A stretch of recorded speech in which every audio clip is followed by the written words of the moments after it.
अस्सलाम वालेकुम नाज़रीन, मैं हूं एहतशाम कियानी और आप देख रहे हैं मेरा यूट्यूब चैनल। नाज़रीन, आज तोशा खाना की बड़ी दिलचस्प और हैरानकुन कहानी आपके साथ शेयर करेंगे।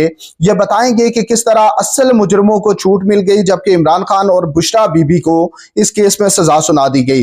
जब मैं कह रहा हूं कि असल मुजरमों को छूट मिल गई तो उसकी वजह क्या है, उसके पीछे हकायक क्या है, तमाम तर तफसीलात आपके साथ शेयर करेंगे। आज तोशा खाना केस का तफसीली फैसला जारी हुआ है और उस फैसले में इमरान खान और बुशरा बीबी को सजा सुनाने की क्या वजूहात लिखी गई हैं वो तफसील के साथ आपको बताएंगे। और इस केस में गवाह कौन कौन थे, उन गवाहों ने क्या बयानात दिए, उन बयानात पर किस तरह अदालत ने इन्हिसार करते हुए इमरान खान और बुशरा बीबी को सजा सुनाई। जो तहाइफ इमरान खान और बुशरा बीबी ने तोशा खाना से लिए थे उस वक्त उनकी जो वैल्यू असेसमेंट कराई गई थी वो असेसमेंट गलत करार दी गई और ये कहा गया कि वो कई हजार गुना कम है और कई हजार गुना ज्यादा एक नई असेसमेंट कराई गई। वो किस तरह और कहां से कराई गई और उसके लिए कौन कौन से ममालिक के साथ राब्ता किया गया, क्योंकि पाकिस्तान के मुख्तलिफ इदारों को खतूत लिखे गए लेकिन उन्होंने अपने हाथ खड़े कर दिए कि हम इसकी असेसमेंट नहीं कर सकते। ये जेम्स एंड ज्वेलरीज वालों को लिखा गया, उसके अलावा इंडस्ट्रीज प्रोडक्शन को लिखा गया, ऑयल एंड गैस के सेक्रेटरी को लिखा गया, लेकिन सब ने कहा कि उनके पास ऐसे एंटीक गिफ्ट्स की असेसमेंट की का कोई प्रोसीजर मौजूद नहीं है, इसलिए बैरून ममालिक से राब्ता किया गया।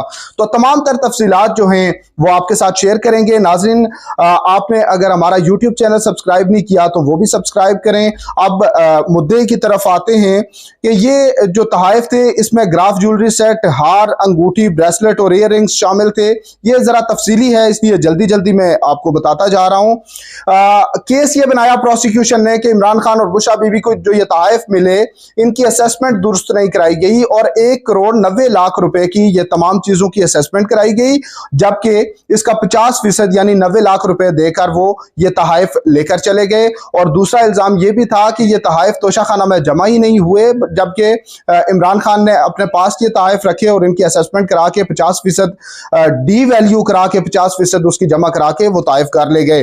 तो इसमें मुख्तलिफ गवाहों को पेश किया गया। कहानी शुरू होती है इनामुल्लाह शाह से। ये प्राइम मिनिस्टर ऑफिस के असिस्टेंट प्राइवेट सेक्रेटरी थे उस वक्त के, और ये अपने बयान में कहते हैं कि इमरान खान और बुशरा बीबी ने मुझे अपने पास बुलाया। उनको जब तोहफा मौसूल हो चुका तो उन्होंने कहा कि वो ये तोहफा अपने पास रखना चाहते हैं, तो इसकी मार्केट वैल्यू लगवाई जाए और उस असेसमेंट जो होगी वो मार्केट से कई गुना कम लगवाई जाए क्योंकि वो कम पैसों में ये तोहफा अपने पास रख सकें।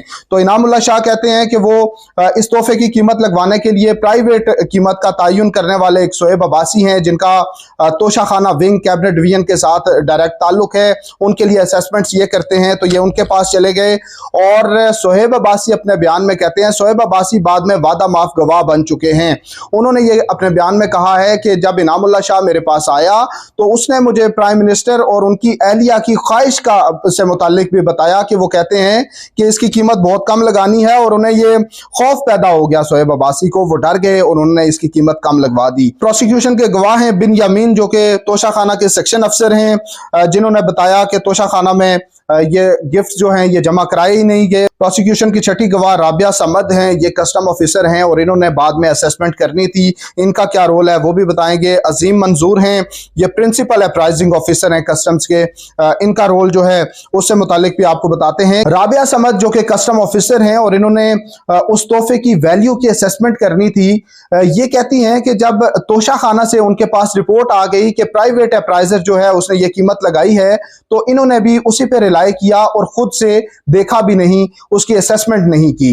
अब अदालत ये भी लिखती है कि राबिया समद जो हैं इनके पास एडिशनल चार्ज था और उनको ये काम उनका था ही नहीं कि वो असेसमेंट कर सकती। फिर ये मामला जी राबिया समद ने भेज दिया अजीम मंजूर को जो कि प्रिंसिपल अप्राइजिंग ऑफिसर है कस्टम्स के, और वो कहते हैं कि उन्होंने भी इनकी असेसमेंट नहीं की, जबकि उन्होंने राबिया समद और शोएब अब्बासी जो कि प्राइवेट अप्राइजर था उनके जो असेसमेंट थी उन्हीं पर रिलाई किया। हालांकि शोएब अब्बासी ने असेसमेंट करके भेजा था और राबिया समद ने तो खुद से कोई असेसमेंट की नहीं थी। तो प्रिंसिपल जो अप्राइजिंग ऑफिसर हैं वो ये कहते हैं कि उन्होंने भी उस रिपोर्ट पर दस्तखत कर दिए, अपनी तरफ से कोई असेसमेंट नहीं की, उन्हीं पर इन्हिसार करते हुए उन्होंने ये मामला आगे भेज दिया। फिर रहीमुल्लाह शाह आते हैं, डिप्टी कॉन्सुलेट जनरल है पाकिस्तान के दुबई में, इनके पास मामला गया, इन्होंने असेसमेंट के लिए वहां पे एक कंपनी से राब्ता किया, उस कंपनी ने क्या किया वो आपको बताएंगे। ये एडमिन असिस्टेंट है मोहसिन हबीब, ये भी दुबई में पाकिस्तानी कॉन्सुलेट जनरल चैनल में थे, तो इनका भी किरदार रहा है, उससे मुतालिक भी बताया गया है। फिर में गवाह हैं इमरान बशीर, वो ये साहब हैं जिन्होंने दुबई में इन तहाइफ की असेसमेंट कराई, और किस तरह से असेसमेंट कराई ये भी बड़ी दिलचस्प कहानी है। ये तमाम तफसील आपके साथ शेयर करते हैं। तफ्तीशी अफसर हैं मोहसिन हारून, उनका बयान भी लिखा गया। ये डिप्टी डायरेक्टर हैं नैब के, इस केस के तफ्तीशी अफसर थे। उन्होंने आप बड़ी दिलचस्प कहानी बताई। उन्होंने कहा जी कि जब मामला नैब के पास आया तो नैब ने इन तोहफों की असेसमेंट का मामला जब पाकिस्तान के मुख्तलिफ इदारों को भेजा, वहां से कोई जवाब नहीं आया। उन्होंने कहा कि उनके पास ऐसी कोई टेक्निक मौजूद नहीं है कि इस तरह के एंटीक गिफ्ट्स की वो असेसमेंट कर सकें। तो फिर वो कहते हैं कि हमने एमएलएज लिखी। किन किन ममालिक को? यूके को लिखी गई, यूएई, स्विट्जरलैंड और इटली को ये एमएलएज लिखी गई। चारों ममालिक को ये रिक्वेस्ट की गई कि आप इन तहाइफ की कीमत का तयन करके हमें बता दें। लेकिन वो आगे लिखते हैं कि इन चारों ममालिक में से कहीं से किसी की तरफ से कोई जवाब नहीं आया। इन ममालिक की हुकूमतों से जब रब्ता हुआ तो उनकी तरफ से इन खतूत का कोई जवाब ही नहीं आ सका। उसके बाद फिर दुबई में पाकिस्तानी कौंसलेट के साथ रब्ता किया गया और उन्हें कहा गया कि आप इसका तयन करा के दें। उसके लिए फिर उन्होंने खिदमात ली एक कंपनी की, और उस कंपनी ने फिर अपना बंदा जो कि इमरान बशीर है, जो कि इस्तगासा का गवाह भी है, दुबई में रहता था और ये उस रजिस्टर्ड कंपनी के साथ मुंसलिक है। ये साहब जो हैं ये फिर उसकी स्पेसिफिकेशंस लेकर गए। स्पेसिफिकेशंस क्योंकि जो तहाइफ थे वो नैब के पास थे ही नहीं, उन्हें मालूम नहीं था, तो वो स्पेसिफिकेशंस जो थी उन तहाइफ की वो वहां पे भेजी गई और उसके तहत ही ये असेसमेंट कराई गई। तो ये जज साहब लिखते हैं जी कि वो जो इमरान बशीर हैं वो मुख्तलिफ ज्वेलरी की हीरो की शॉप्स पर गए और वहां से उन्होंने असेसमेंट की, और उन्होंने जो असेसमेंट की उसके मुताबिक 19.452 मिलियन डॉलर ये कीमत लगी, जो कि 3 अरब 16 करोड़ 55 लाख 35,280 रुपए बनते हैं। असेसमेंट पहले क्या हुई थी? 1 करोड़ 80 लाख रुपए, और अब इन्होंने 3 अरब 16 करोड़ रुपए की असेसमेंट करा ली। और उस वक्त यह भी बताया गया कि उस वक्त जो रेट था डॉलर का वो 162 रुपए और कुछ पैसे था, तो उसके मुताबिक ये 3 अरब और 16 करोड़ रुपए बनती है। अब इंपॉर्टेंट ये है कि अदालत ने लिखा है कि ओरिजिनल ज्वेलरी सेट जो कि नैब ने मुख्तलिफ बार नोटिस किए, समन किए, इमरान खान बुशरा बीबी को उन्हें बुलाया और उन्हें कहा कि असल तहाइफ आप अपने साथ लेकर आए। वो तहाइफ नहीं लेकर गए। जो उनकी स्पेसिफिकेशंस वहां भेजी गई थी उनकी बुनियाद पर कीमत का तयन किया गया। इसलिए जब स्पेसिफिकेशंस की बुनियाद पर कीमत का तयन हुआ तो वो काबिल कबूल करार दिया जाता है। इसलिए प्रोसिक्यूशन ने अपना केस मुकम्मल तौर पर साबित कर दिया, और ये साबित हुआ कि ग्राफ सेट और जो तमाम उसमें जो साथ लिंक चीजें थी उनकी जो असेसमेंट सरकारी तौर पर पहले कराई गई थी उसके मुकाबले में कई गुना बल्कि कई हजार गुना ज्यादा है। अब मजीद आगे चलते हैं जी। जज साहब लिखते हैं कि रिकॉर्ड के मुताबिक graph jewellery set Bushra Bibi ने वसूल किया था और वो तोशा खाना में जमा नहीं कराया गया। अब अदालत अपने कंक्लूजन पे आई है कि इनामुल्लाह शाह जो कि प्रोसिक्यूशन के विटनेस हैं, उन्हें इमरान खान और बुशरा बीबी ने कहा कि आप इसकी कीमत कम लगवाएं। इसलिए वो शोएब अब्बासी जो कि प्राइवेट अप्राइजर था उसके पास गए, और शोएब अब्बासी कहता है अपने बयान में कि वो डर गया था क्योंकि उसे इनामुल्लाह शाह ने बताया था कि इमरान खान और बुशरा बीबी ने कहा है कि इसकी कीमत कम लगवाओ, इसलिए उसने इतनी कम कीमत लगा दी। तो ये चीजें सारी वाजे हो चुकी हैं कि ज्वेलरी सेट की असल कीमत बहुत ज्यादा थी। प्रोसिक्यूशन के गवाहों 5 और 7 ने भी ये वाजे किया। ये 5 और 7 जो हैं ये वो गवाह हैं जो कि कस्टम के ऑफिसर्स हैं, और वो भी कहते हैं कि उन्होंने रिलाई कर लिया और उन्होंने भी अपनी आजादाना कोई राय नहीं दी और कीमत का तयन नहीं किया, और प्राइवेट कीमत लगाने वाले शोएब अब्बासी की असेसमेंट पर रिलाई किया। तो ये तमाम चीजें जो हैं ये इमरान खान और बुशरा बीबी के खिलाफ जाती हैं, इसलिए वो इस जुर्म के मुर्तकिब करार पाए हैं। फैसले में लिखा गया है कि इमरान बशीर ने जो कीमत लगवाई वो जिरा के दौरान चैलेंज भी नहीं की जा सकी। अब इमरान बशीर जो हैं जिन्होंने दुबई में ये कीमत लगवाई है, जहां से उन्होंने ये कीमत लगवाई उसका कोई ये नहीं बताया गया कि कितनी शॉप्स पे वो गए, कितने मुख्तलिफ आउटलेट्स पे गए, कहां से इनपुट ली, किस तरह से इनपुट ली, और उन मुख्तलिफ इनपुट्स में क्या क्या रेट्स मिले। ये तो नहीं हो सकता कि मुख्तलिफ जगहों पे वो गए और इस तरह का एंटीक तोहफा था और एक ही रेट तमाम जगहों से उन्हें मिल गया कि ये कीमत है। तो ये भी एक दिलचस्प फैक्टर है। इमरान बशीर साहब ने ये 19.452 मिलियन डॉलर कीमत लगवा ली। उस वक्त 90 लाख रुपए जमा कराए गए थे। तो अदालत ये लिखती लिखती है कि जो नई असेसमेंट है उसके मुताबिक 1573 मिलियन रुपए जो थे वो कम जमा कराए गए। तो इतनी बड़ी रकम का जो गबन है उसके जरिए कौमी खजाने को बड़ा नुकसान पहुंचाया गया है। अदालत एक बार फिर से लिखती है कि मुल्जमान अगर तफ्तीशी अफसर के सामने वो तोहफे पेश कर देते तो मुख्तलिफ एक्सपर्ट से इस मुतालिक मजीद भी राय ली जा सकती थी। तो अदालत भी ये कह रही है कि जितने एक्सपर्ट से ये राय ली गई है बज़ाहिर ये कम है और मजीद एक्सपर्ट से भी राय ली जा सकती थी। लेकिन कंक्लूजन अदालत यही ड्रॉ करती है कि बगैर किसी शक व शुबे के प्रोसिक्यूशन ने अपना केस साबित कर दिया। इमरान खान और बुशरा बीबी ने एक दूसरे के साथ मुआवनत से अपने इख्तियारात का गलत इस्तेमाल करते हुए, प्राइम मिनिस्टर ऑफिस के का गलत इस्तेमाल करते हुए उन्होंने गैर कानूनी जराए से माली फायदा उठाया और कौमी खजाने को 1573 मिलियन रुपए का नुकसान पहुंचाया।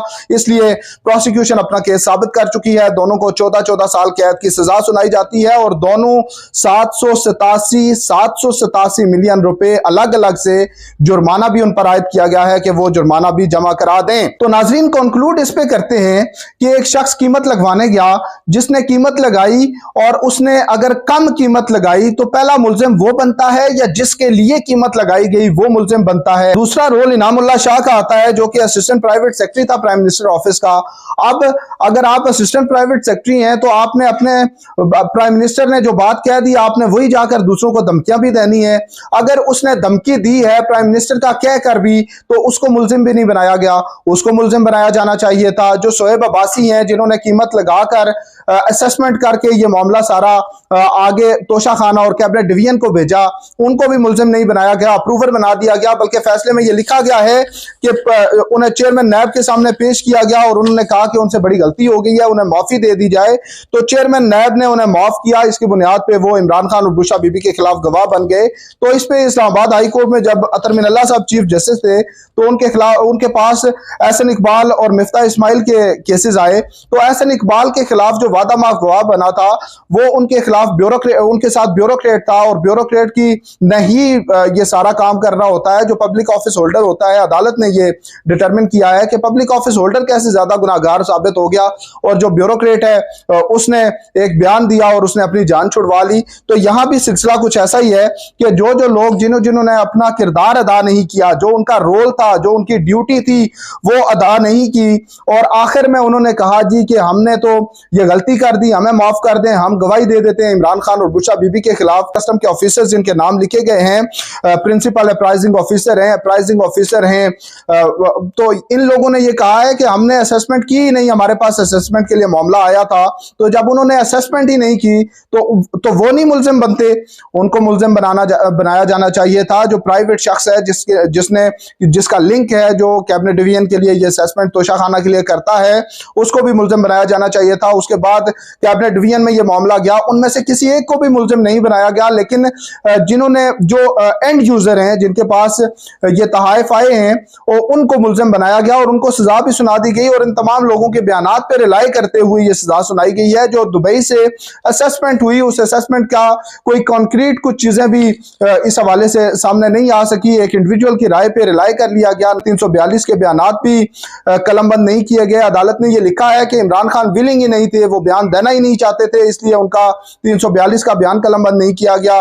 और उन्होंने बीच में यह भी जवाब दिए हैं कि रोजाना की बुनियाद पर ट्रायल के सुप्रीम कोर्ट के फैसले मौजूद हैं कि रोजाना ट्रायल करो। रोजाना ट्रायल के दौरान अगर एक दिन मुल्जिम के वकला नहीं आए तो उनको टाइम भी दिया जा सकता था। इमरान खान का 342 का बयान अगर एक दिन रिकॉर्ड नहीं हुआ तो दूसरे दिन पे भी जा सकता था। लेकिन यह हैरान कुन था कि कुछ दिनों के अंदर ही ये ट्रायल मुकम्मल कर लिया गया और सजा भी सुना दी गई। तो नाज़रीन ये तमाम तर फैक्ट्स थे जो कि आपके साथ शेयर किए। बड़ा अनफॉर्चुनेट है कि पहले एक प्राइम मिनिस्टर को पिछले इलेक्शन 2018 के इलेक्शन से पहले यही प्रोसीजर, बल्कि उसमें कुछ टाइम उन्हें दिया गया था, उन्होंने अपना केस प्लीड किया था, उसके बाद भी उन्हें सजा तो सुना दी गई थी जिसमें 1 महीने के अंदर बरी हो गए। अब एक और प्राइम मिनिस्टर को एक आने वाले इलेक्शन से पहले इस तरह सजा दी जा रही है, तो ये बड़ा अनफॉर्चुनेट है। व्लॉग अच्छा लगे तो अपना फीडबैक जरूर दीजिएगा। अब तक के लिए इतना ही, अल्लाह हाफिज।